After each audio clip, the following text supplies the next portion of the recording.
Hello, hello, hello. My name is Calvin Mel, and I'm here with my co-host William Lee, and this is Two Black Church Boys Churched and Change. Woo, woo, woo. Good evening, everyone. I hope you all are well. It's a blessing to be back with you all tonight with my co-host Calvin and with our esteemed panel. Before we begin tonight, as many of you are aware, we are in the midst of a pandemic of global proportions, and it has left no one untouched, not even our own congregation. And so tonight's podcast is a tribute, in a sense, to one of our own, our brother Jerry Baker, who was an instrumental member of Parkside United Methodist Church, who was a fixture in the community, who was an avid part of our one of our own, our brother Jerry Baker, and our food pantry ministry here at the church. And so tonight's program is in honor of him. Without further ado, what we're talking about tonight is COVID-19 in the city. And we want to have a very real conversation on the ongoing impact of COVID-19 in our community and how we can all work together as a church and as a community to stop the spread of COVID-19. So we have an esteemed panel of guests with us tonight. We have Miss Bernice Ferguson. Miss Bernice Ferguson, Miss Keyandria Jenkins, and our own sister Kelly Williams here with us to talk about their work and their experiences with COVID-19.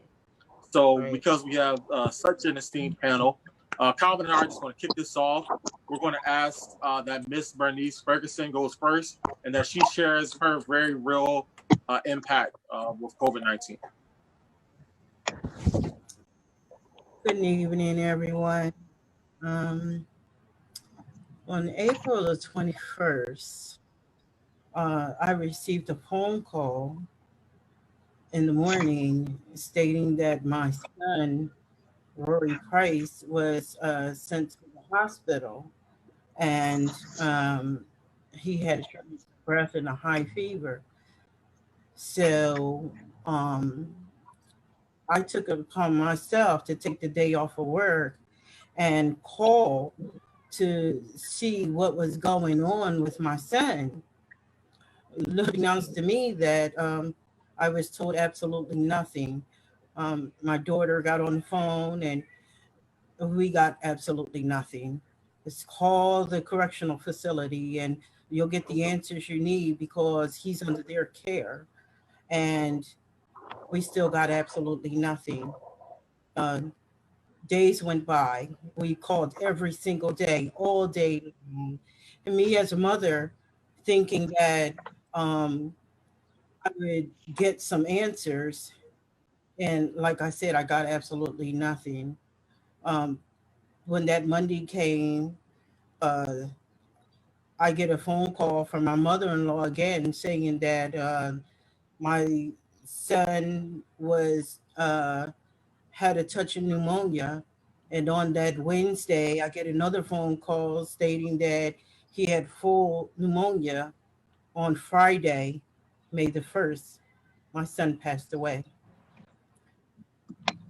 I was just torn and brokenhearted because I asked every single day, what did my son have COVID-19? And I was told, no, he was fine, that he was talking and he was mobile and he was doing everything like we normally do. And come to find out it was all just a lie, and everything just went downhill. I was never told anything from anyone until the day after he passed away, until May the 2nd, on a Saturday, to find out that morning that my son passed away from the virus. When all I asked was, can you tell me something? Can you tell him that I love him? And I was told that, I can't go and tell him anything. Like, what can you tell me? I just got to run around. Me and my daughter and my other daughter, like, all of us just got to run around. And I didn't understand,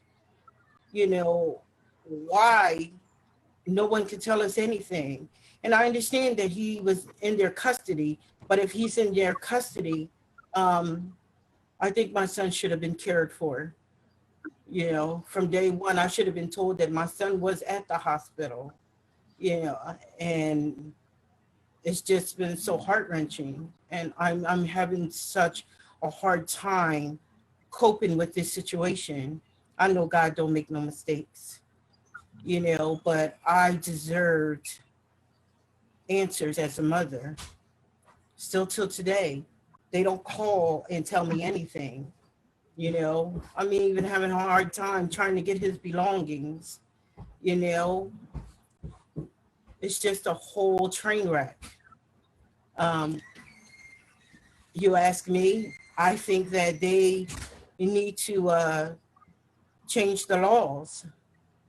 They need to let parents know, when family members know what these situations are, you know, at least be told something, not a lie, but to be told the truth. Oh,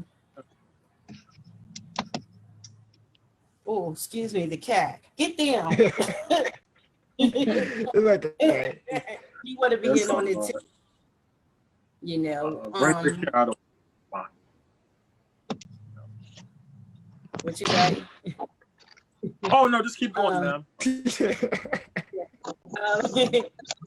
So, right now I'm in between a rock and a hard place because I'm trying to cope with this every day. My son was due to come home May the 9th, and I was planning this big, huge party that I talked to him about. His birthday was actually March the 21st, and that was the last day that I talked to my son. The last day I got to hear his voice. The last day I was able to sing happy birthday to him. And I asked him, I did ask him, was, you know, people there sick? And he was like, yes, Mom, it's a lot of people here sick, not knowing that my son was sick. I didn't talk to my son for a whole month. And so I knew something was wrong. And just to get a phone call that, like what do you do? Like, what do you say? All I could do is just scream. So now what celebration I had to give to my son was a homegoing. You know, I had to celebrate him at the gravesite, you know. I don't know. He's my oldest child. He just turned 39 years old. I don't know. I'm lost and I'm torn. I'm brokenhearted. I have 3 other children. My second son was shot in the face 3 years ago after my son got locked up. Where do I go? What did I do? I almost lost him. He's still fighting. He's trying to learn how to walk. I'm fighting with him. And then it's 3 years later to lose my son, my oldest son. Like, wow. I don't know. I'm gonna take time to get better. Well, Miss Bernice, we first of all want to say that you're in our prayers, and we appreciate that you are joining us today to really tell your story, because it's an opportunity to be vulnerable. As I've never gone through it, and but I know that your story just touched me, and reading the NewJersey.com article really touched me as well. Not only hearing about your son Rory Price's story, but also about the 36 other people, and maybe more than that, of incarcerated people who also died due to this virus. And it's definitely something that we must take precaution in, but also that the government itself, the Department of Corrections, must fix right now, because it's something that's really tearing our community apart. Yes, it is. Yes, it is. And I just say that they need to, like I said, they need to change the laws. They need to, and they knew that these people were getting sick because my son was only in the halfway house. So if he was in the halfway house, when the governor said to release them, to release them, my son should have been released, but they didn't release him. They kept him there, and I don't know. I don't know. I don't know what to say. I don't even know what to do. I don't even know where to go. I don't even know where to begin. I just don't know. I don't know. Where we can begin is just by sharing our stories, and by sharing our stories, putting pressure on the powers that be to do right by our people. I personally think, and I wasn't going to share this part, but I personally think that it's a travesty, and it's definitely a travesty that's affected by race and Yes. by circumstances that people are treated differently based on whether or not they are convicted of a felony, whether or not they're Black, whether or not they're brown, whether or not they're part of an urban community, whether or not they're from the poorer side of the tracks. And this virus disproportionately affects us all. And I think that your story, Ms. Bernice, is evidence of that. And we're praying first and foremost for you, for your peace in your time dealing with your son who's still with us and dealing with this. But also, we're hoping that by sharing your story, that we can begin a larger conversation about how COVID has impacted our correctional system in our community. I also want to bring Keyandria in very quickly just to share her story. I know she's personally been impacted by COVID, so I just wanted to ask Keyandria if she'd be willing to share her story before we move any further. Yes. So as you stated before, I am a COVID affected me personally. I'm a survivor of the virus. I contracted or started showing symptoms on April 8th. Fever, body aches, chills, shortness of breath. And I, like many others, tried to stay home and fight the virus with Tylenol and fluids and rest. But about 10 days into the virus, my whole right side started swelling. So arm, eye, hands was swelled on my right side, what actually made my doctor send me to the hospital. And once I was admitted, they found out that I had pneumonia and a few other things that was, caused from the virus. Not only did I contract the virus, but my 4-year-old daughter had contracted it. Mother-in-law, who was at my house helping with my child, and also my sister, who's still in the hospital fighting to this day. So, going and fighting through the virus, not only does it affect you physically, but it does a lot to you mentally and your family in whole. So my whole family in different parts, we were all quarantined for 14 days. And the sister who's in the hospital was placed in ICU. So all communications was held through, nursing or the doctors and the providers when you were able to get in contact with them. It's really hard. I don't think I would have seen, 2 months ago that things would be the way they are now. Me being I'm also an essential worker, so going to work every day, it was like you're trying to take all the precautions, wearing your mask, washing your hands, social distancing. So I never thought that I would be a person who, not saying the virus doesn't have a face, it doesn't have a type, anybody can be affected, and I'm just seeing like I'm following all the precautions, I'm doing everything they say, and still to test positive. It was just mind-blowing and scary. And as we move on day to day and finding out new things about it, it's a tough one. It's hard. And we want to thank all of essential workers too. Like it's something that from the bottom of our heart that we really appreciate those that are fighting this virus right now and trying to help others. I have a friend, for example, and both of her parents are essential workers, doctors in a hospital. And so it's something that's affecting her, whether she knows if her parents will come back every day or not. And so it's something that we really want to keep close to our heart, and really thank you for telling your story and being vulnerable at this time, but also for protecting us and going into work and being an essential worker to help others that have been affected by this virus.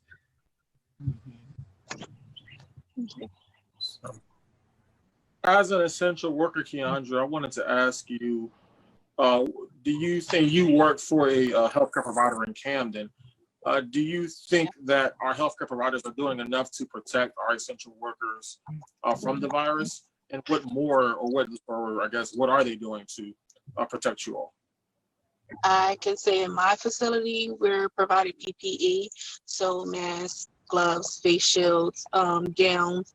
And I've seen in the hospital for the nurses that was actually treating me, they were fully gowned. Not only did they have on goggles, they had on the face shield. They changed, their gloves often, and still in the room maintained their social distance. So I believe right now, as the virus developed and the more we learned about the virus, they're doing all they can to protect us while we're serving our patients in the community. Okay. Perfect. That's really good. We know that our community, I would say, has by and large responded somewhat better than other communities, but we know that response is not universal. So while we're trying to keep the rosy side of this, we also want to paint the full picture, which is that not every community is doing all that it can do to protect our essential workers. And so we're glad that your facility at least is doing its part to do that. Absolutely. I was on a call with other healthcare providers and essentials that's in the state of New Jersey, but a different part, who her facility are just now coming, hopefully this upcoming week, providing masks and gloves and taking their temperatures. So I am fortunate that my facility was one of, on the front line moving forward with things as things develop to try to protect us as much as possible. Yeah. My father is an essential worker of sorts himself. He works in public transportation, and up until 2 weeks ago, they hadn't had masks provided to them at a universal scale. And for someone who's already at risk, who fits a number of the different demographics for those who are most vulnerable and susceptible to this disease, I was very afraid for him to keep going to work, but I recognize the necessity of him going to work, especially now. But I'm still nervous, even though he has a mask, even though he takes precaution, because everybody isn't taking precaution. So that leads me to my next question from Ms. Bernice. I wanted to ask you, and then I guess I also asked Ms. Keyandria, what more do you think people should be doing, particularly in our community, to take this seriously? Listen. When someone tells you that this virus is serious, because most people are very ignorant to the fact that they think it's really a joke, really serious. If you listen and follow the rules, like even the cat doesn't, if you follow the rules, we all can be safe. Because I'm an essential worker too. I work at Campbell Soup, and it took them a while Campbell Soup was closed. I still had get down, buddy. I still had to go to work, And, I went to work doing what I need to do there. Hey, get down. And it took them like almost a month to give us. Look at him cracking up. It took them a while, like a month, give us masks and gloves and stuff that we needed, you know, and come to find out after, you know, I stopped working, one of my coworkers actually contracted the virus. So Wow. thank God I'm not there. You know, I've taken the time off because I don't want to be a part of that. You know, I know how it feels to have a virus. Years ago, I came down with a virus. Someone was coughing on the shuttle, and I got sick the next day. And in 3 days, almost died. So I know my son's pain. I know the young lady's pain. I've been through that before. You know, if I didn't get to the hospital when I did, I would have died. So I just think people need to just listen, start paying attention and doing what you're supposed to do. Wear your mask, wear your gloves, you know, keep your family safe, you know, for heaven's sake. Like, don't go out partying thinking like you are exempt, because none of us are exempt from getting sick. None of us. It doesn't have a color barrier on being sick, you know. So Right. that's my answer. And I would say wash your hands, wash your hands, wash your hands, social distance. I know people get tired of hearing the saying, don't go out unless you have to. But really try to maintain because whatever you get, like as you see with me, you bring home to your family. So not only is it affecting you, it's affecting your loved ones, and everybody won't be as lucky as me, as we're seeing, to overcome and actually fight through the virus. Yeah. Just try to be smart about things. I know things are so different right now, and you want to see your loved ones or go back to the way things used to be. But right now, to beat this virus, we have to keep maintaining and doing what we're doing: the social distance, the washing your hands, and covering PPE. So the mask, the face shield, the glasses if you have them, and you don't have, you know, all of the same, you know, a real medical face mask, use a bandana, all those things. Because it's scary being in that hospital room by yourself, you're coughing up blood, you're struggling to breathe, and, you know, you don't have your loved ones, you don't have anybody around, and just the people that's in there passing away, like alone, and you don't want to go through that. So please take this serious. Thank you. Thank you so much for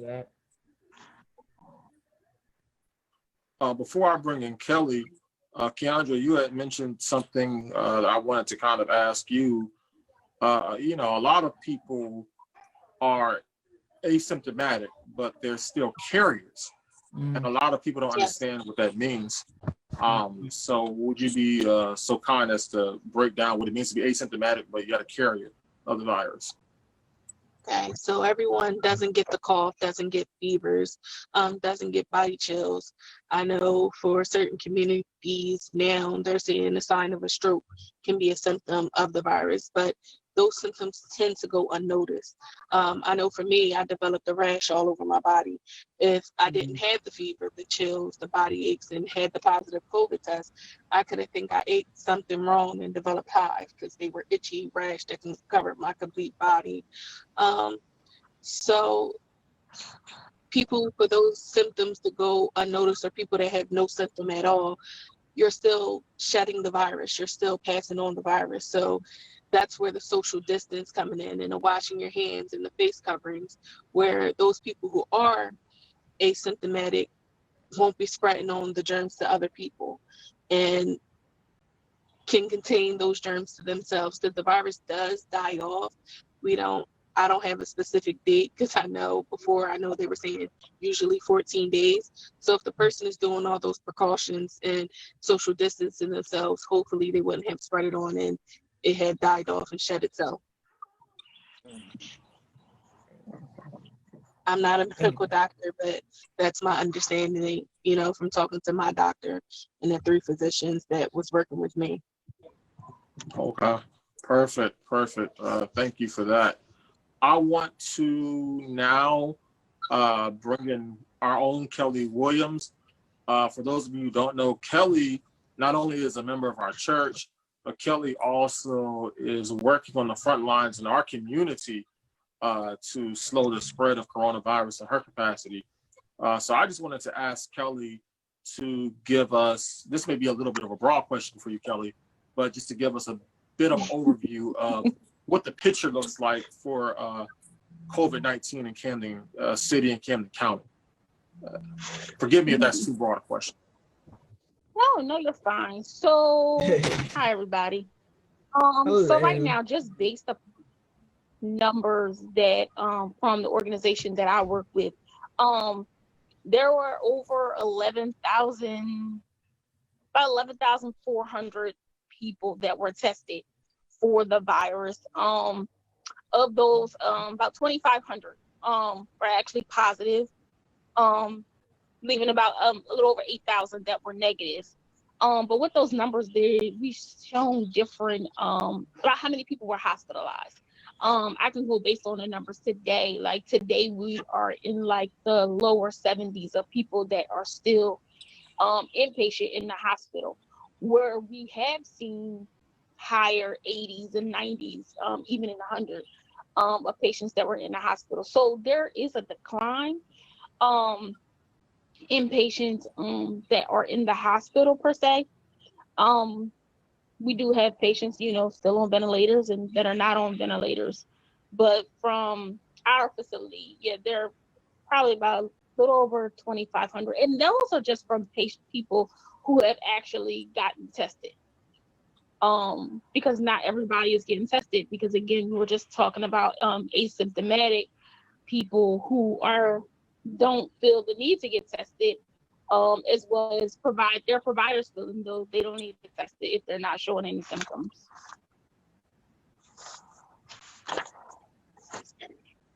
Yeah. Thank you for that. And I guess the even broader question. Yeah. So. Mm-hmm. Go ahead, William. You got a question? A little bit. I was just gonna elaborate I guess my question on the difference in it. Hello? Yes, so I was just gonna, I guess I was gonna turn the tables a little bit.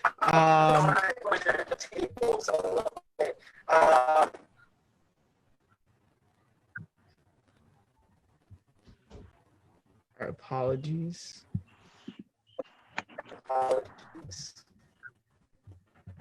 No worries.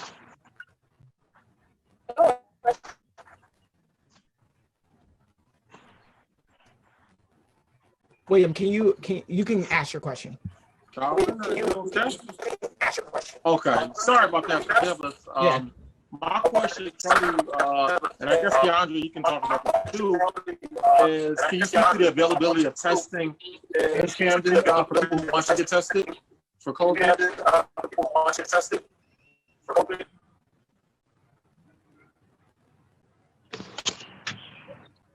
Did you say the availability of testing? Yes. Like where can they get tested? Yes.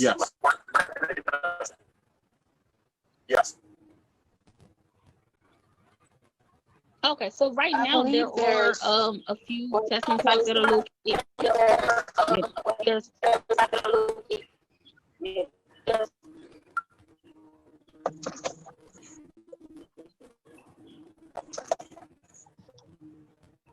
Can everybody hear me? I know Keyandra's breaking up a little bit. You're breaking up just a little bit.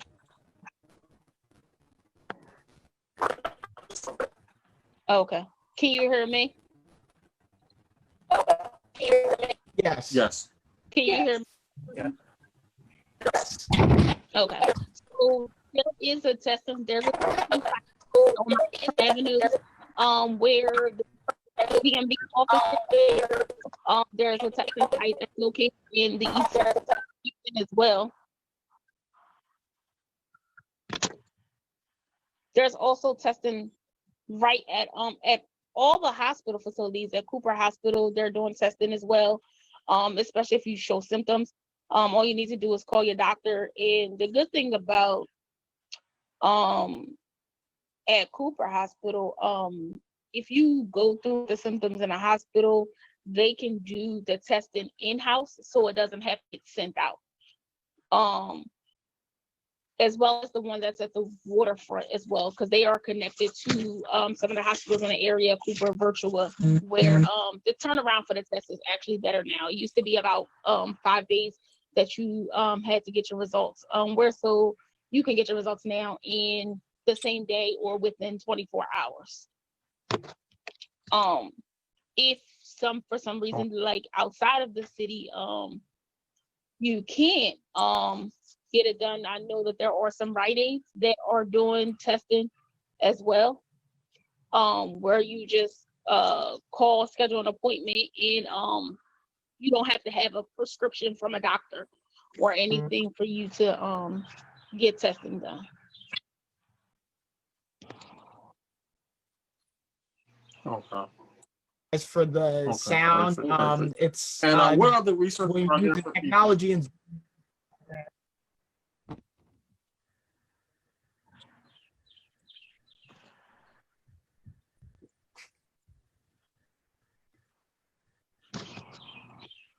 I'm going to take the liberty of speaking for a second and just apologize to everyone for the technology. This is the first time we've had this issue. But as you all know, I think as Calvin just said, technology can be very iffy, very funny. And we are just asking for your continued patience as we go through a very serious conversation. But we appreciate the technology for providing a little bit of levity to this conversation. But I'm going to now turn it over to Calvin to ask his question. And I'm going to try to figure out if it's mine. yeah, so thank you. Sorry again, like I was saying, technology is quite iffy, and everyone's on the internet at this point in time, and that tells you something about quarantine. So we had noise difficulties, but I'm glad that people are still staying on and staying in touch into the conversation.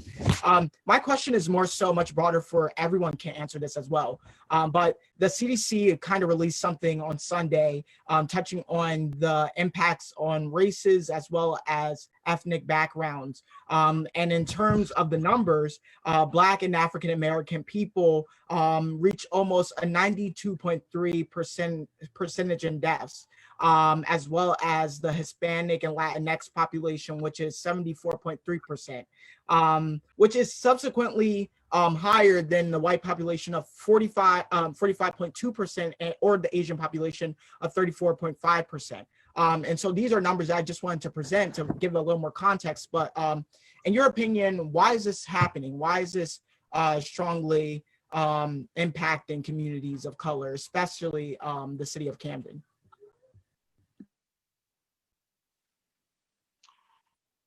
Well, I can say, as far as our people are concerned, we usually have a higher rate of having diabetes, hypertension, obesity, asthma, and all of these other comorbidities that we usually have. And a lot of times, we just don't take care of ourselves the way we can or the way we should. Sometimes it's us not going to appointments.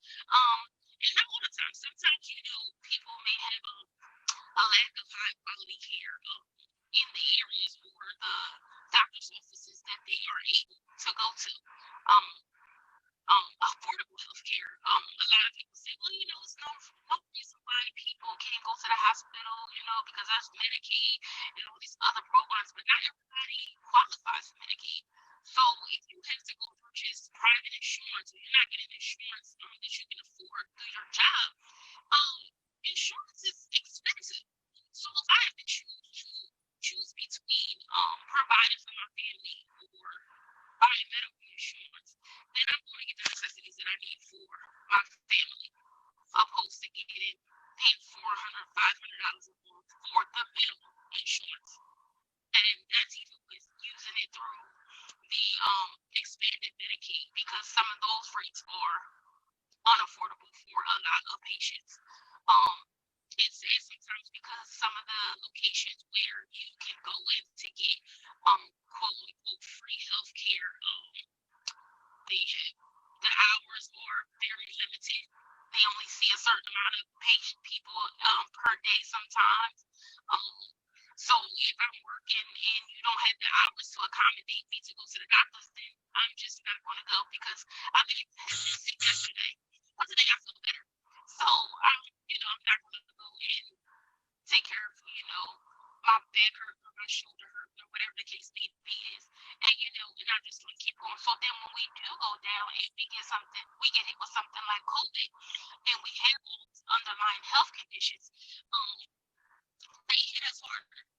And not to say that people that are healthy don't get hit hard as well, but from what we see, there's a lot of people who are getting hit extremely hard that have other health issues, especially with the population that I work with. They already have a compromised immune system. So, this is why we're open every day. We haven't lessened our hours. We haven't shut in. We're open every day. We see new patients coming in every single day because we want our patients to come in. We see patients, the positive thing you can say, I guess, about the virus is that patients who we haven't seen in years have been calling. Oh, I need my medication or I don't feel well.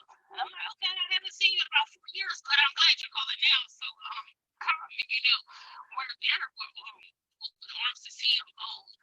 And, just piggybacking off of Keyandria, I work with her every day. And so, just to see somebody come in and,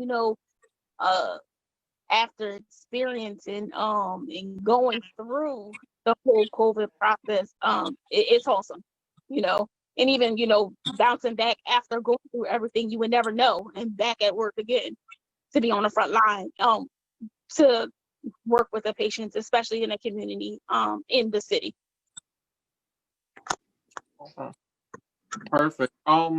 We have rapidly ran through our time. And once again, we apologize for the technical issues that happened tonight. But we wanted to ask each one of our panelists, we know that COVID-19 discussions are usually heavy conversations.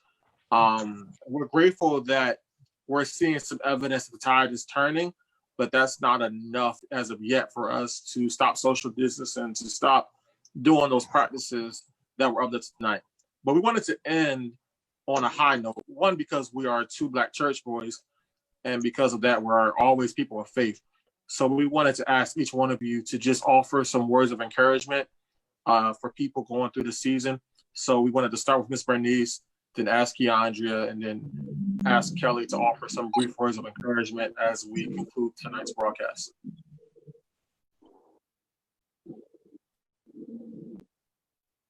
Stay safe. Stay cautious of the people you be around. Make sure that you are covered and well protected. I encourage everyone to, like I said, listen, pay attention, your surroundings, watch where you're going, watch who you be around, because everyone doesn't take care of themselves the way they should, and you never know who you might come encounter with that is sick, Be it said, just please stay safe. Stay safe. Try to stay prayed up and be encouraged that, that we all going through this, that hopefully there's a brighter side of all this. When this is over, we know that the world will never ever be the same. None of us will never ever be the same. We can't take things lightly from this day forward. You can't take things lightly. You just have to do what you gotta do and stay cautious.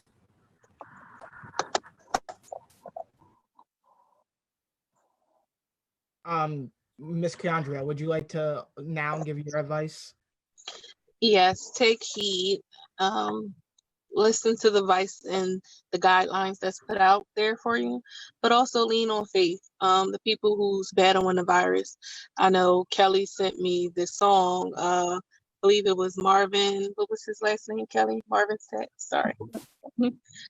He's in your hand, while going through your trials and battling this virus. It's easy to fall into a sense of hopelessness and depression, but just keep fighting and, lean on the word as much as possible, because at the end of the day, God has the last say so of all of this, and try to stay positive, but that's definitely take heed and listen to the guidelines that's put out there. It's put out there to help us, not harm us, and help us get through these things.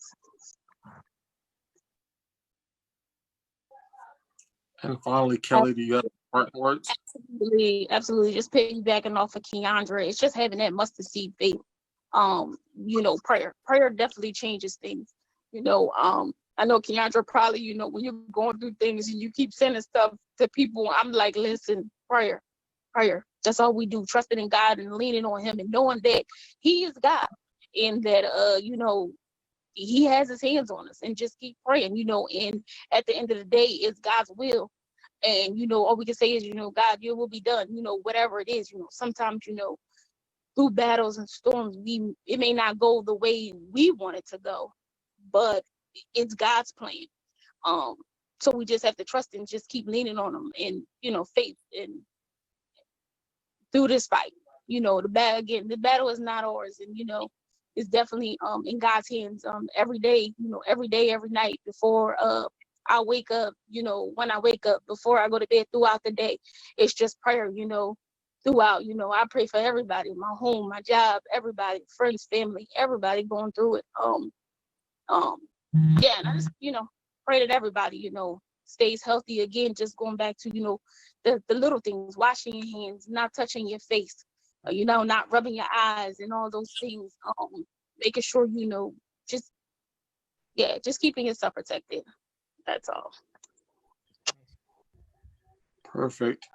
We wanted to once again thank you all for sharing and being very vulnerable on this platform tonight. We don't take it lightly that you all shared such intimate parts of your stories and your experiences with COVID-19. And I just wanted to end on a note, kind of sort of sharing my own story. In my own family, I've recently lost someone due to COVID-19. And where I go to in times like these as a church boy is scripture. And the Psalm says that the Lord is a very present help for those who are in trouble. And he's a God that's near to all of us who seek him. And so I encourage you, I implore you, yes, practice social distancing. Yes, wash your hands. Please wash your hands. Yes. In the name of Jesus, wash your hands, saints of God. Amen. Hallelujah. But on top of washing your hands, maintaining social distancing, wearing your mask, wearing your PPE, if you are an essential worker, trust in the Lord. Get to know God.